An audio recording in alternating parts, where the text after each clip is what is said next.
Sure.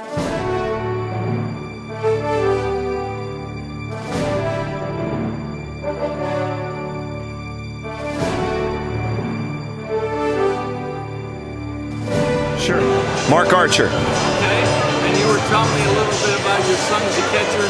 But yeah, my son's number 3. His name is Patrick Archer. He's a catcher on the team. And we were talking about a little bit before about Parkview. They are in Chula Vista, one little league over, so they're our rival. And in 2009, they came to this very field and won it all. And at that point, the kids said, you know what, we can do the same. And that area seems to be a hotbed for ball players. It is, for a couple reasons. Number one, we get to play baseball year round. You're dealing with Washington or some of these northern U.S. states. They don't have that luxury because they have the winters. So we play all year round, and then it becomes a culture where the families and the coaches and the managers, they want to be able to give back and bring the kids up to the next level. So it just basically makes everyone better around them. There is. Is that a big problem during the Little League? Not really. You really worry about the pitcher's arms. Correct. And I think these days, the coaches on both sides, the travel and the Little League, really watch that. And during Little League, we frankly kind of shut down. The travel ball doesn't even, it just stops, suspends. And it doesn't interfere with Little League because as soon as the Little League season's over, you're right back in travel ball. Tell me a little bit about what it was like to get the wins for. Well, it's an interesting story because a lot of these kids, when they're traveling, they were playing the same team, same players, Temecula, LA County, up in northern San Diego. And we could play with them, but I found that those teams were just as good. So we really had to get lucky in a lot of ways.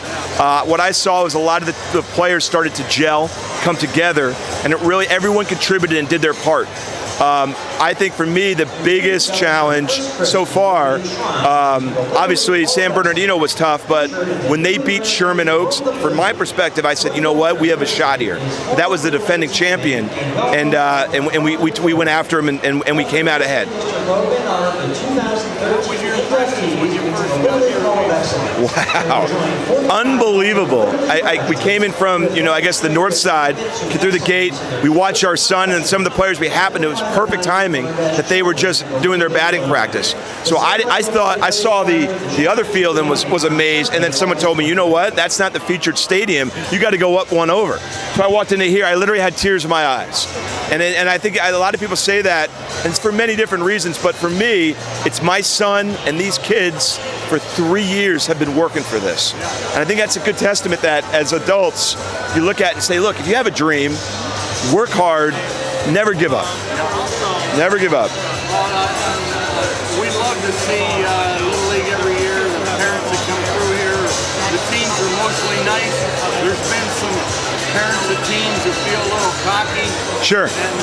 But the West has always been great, always great teams. John, I appreciate that. Yep. Yeah, thank you. And no matter what happens, you're still, at worst, one of the 8th best in the country. That's phenomenal. This year. That's great. And good luck to you and your son. Thank you, John. All right, appreciate it. Okay, now hang on.